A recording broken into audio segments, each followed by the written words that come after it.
The Montreal Canadiens made a big splash acquiring Noah Dobson from the New York Islanders. Ian Boisvert of Locked On Canadiens joins us to discuss the impact of the trade, the draft, and what else the Habs need to do this offseason. All that and more coming up next on today's Locked On NHL podcast.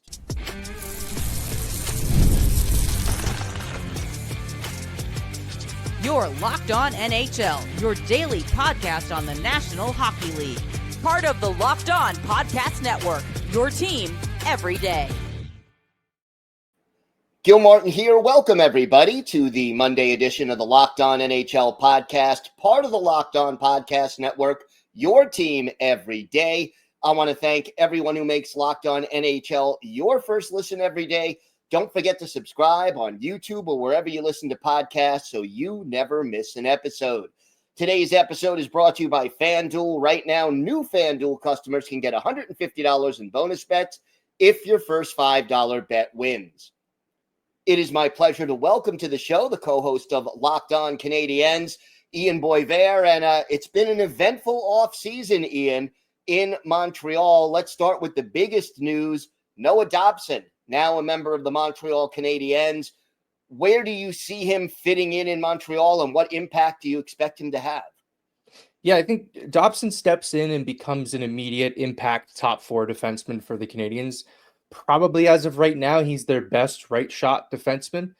They had Lane Hutson playing on the right side last year, which is just a hilarious ask of a rookie defenseman who ended up winning the Calder anyway. He says he feels comfortable on the right side, but this gives Montreal some flexibility to move him back to the left.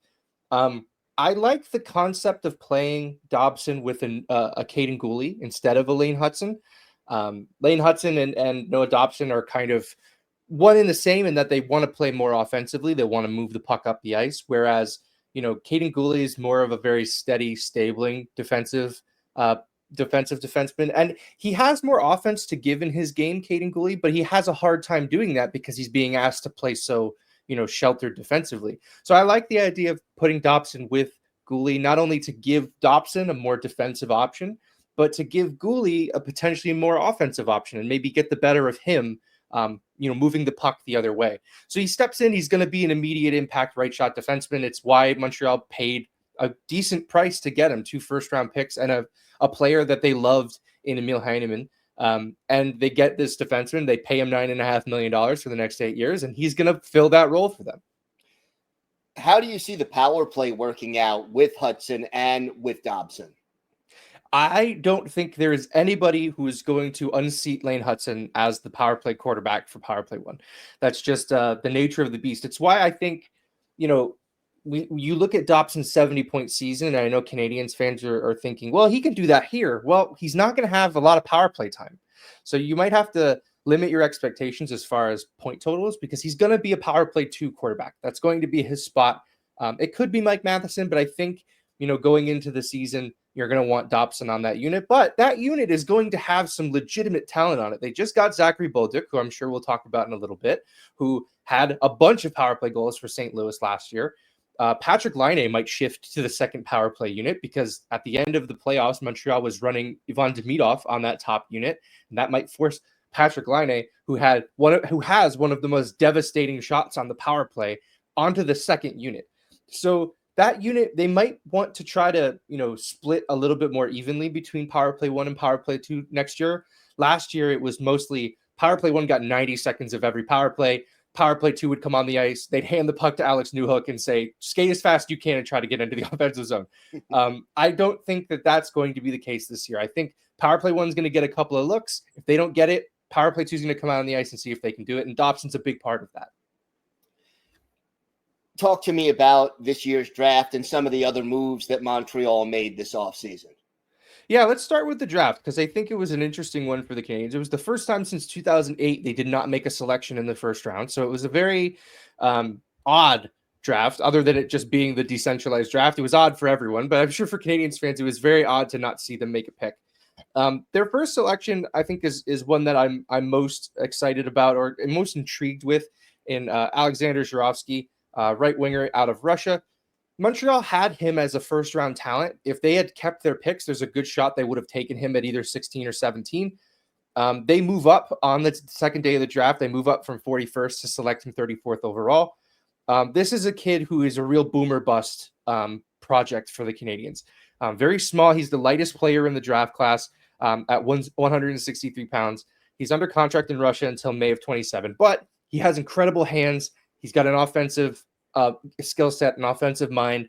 The mandate handed down to Nick Bobroff and Martin Lapointe, who are in charge of scouting for the Canadiens, the mandate handed to them was go find us top 6 talent, which I think is funny when you ask them to do that and also take away the 2 first-round picks that you have. But I think they took their shots, right? They're done swinging for just putting the ball in play. They're trying to hit home runs now. Jurowski has a chance to be that home run. In his first 16 MHL games this year, he had 6 points, which is bad. In the last 29 games, he had 46 points. So he was a riser late in his draft year. Really excited about this player. Other than that, I think the Canadiens took some shots on some other offensive players. Bryce Pickford is a defenseman out of Medicine Hat of the WHL. He just set a record for most goals scored by a defenseman in a playoff run. That's another player I'm very interested in. If he can round out his game and be an offensive weapon on the blue line, it's a pretty exciting guy to have. And then how about some of the other moves in trades and free agency? Yeah, I think the big one is moving Logan Mailloux to the St. Louis Blues and getting Zachary Bolduc, a Quebec product, winger from the St. Louis Blues. It's always exciting to get one of those players to come back to Montreal and play for the team that he rooted for growing up. With Logan Mailloux, obviously there's a lot to be said about how he came into being a Montreal Canadian. He was drafted after a draft year where he had committed crimes overseas and had told people, do not draft me. The Canadiens did not heed that request and drafted him anyway and made a mess of the entire thing. Mailloux has played in the AHL the last few years. His offensive game is still there. It's always going to be a part of his game. His shot is a weapon. I actually saw his first NHL goal live on the island. I was in Long Island for that game. And his shot is just a legitimate weapon. It's why a team like a St. Louis might be willing to send a more established player back the other way in Zachary Bolduc.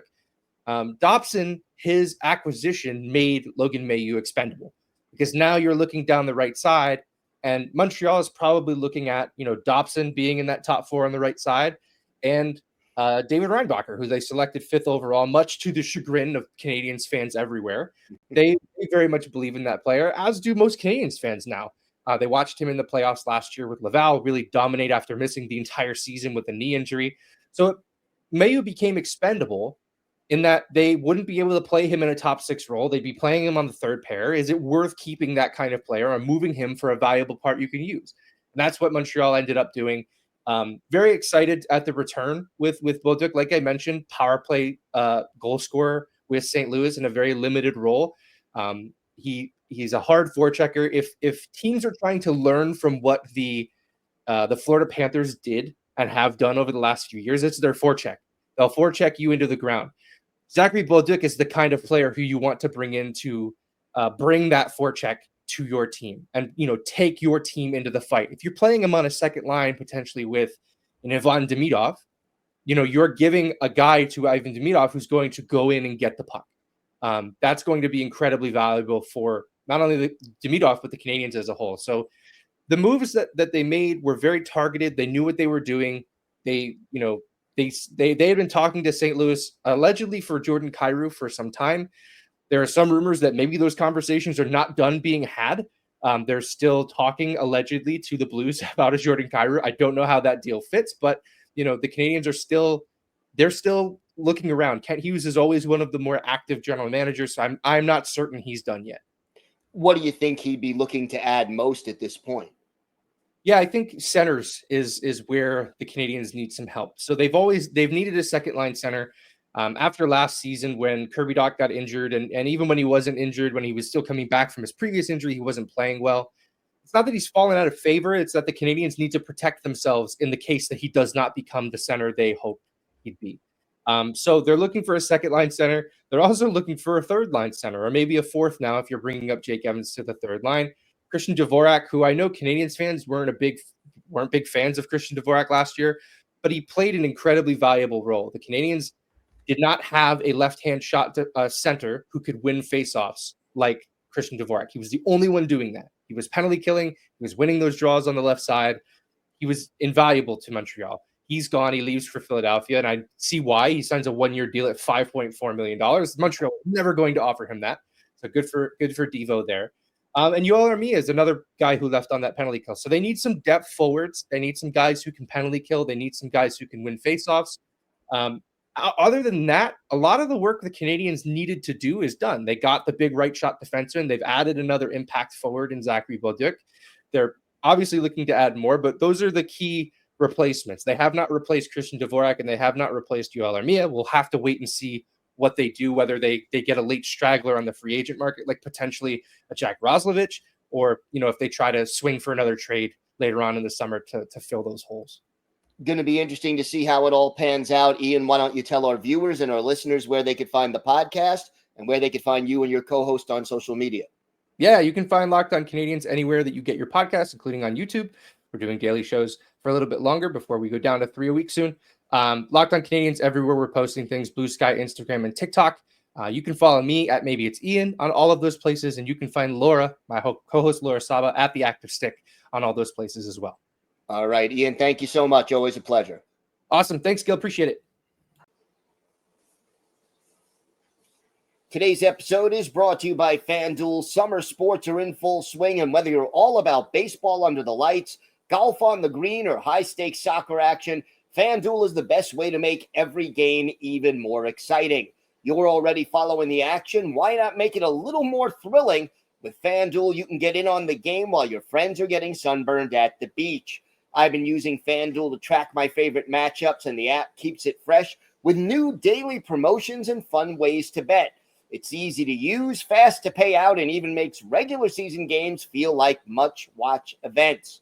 Whether I'm placing a same-game parlay or watching a bet ride into the ninth inning, FanDuel makes it feel like I'm part of the action. New to FanDuel, new customers can bet just $5 and get $150 in bonus bets if your first $5 bet wins. Again, bet just $5 and you'll get $150 in bonus bets if your first $5 bet wins. Open the FanDuel app today or visit FanDuel.com to get started.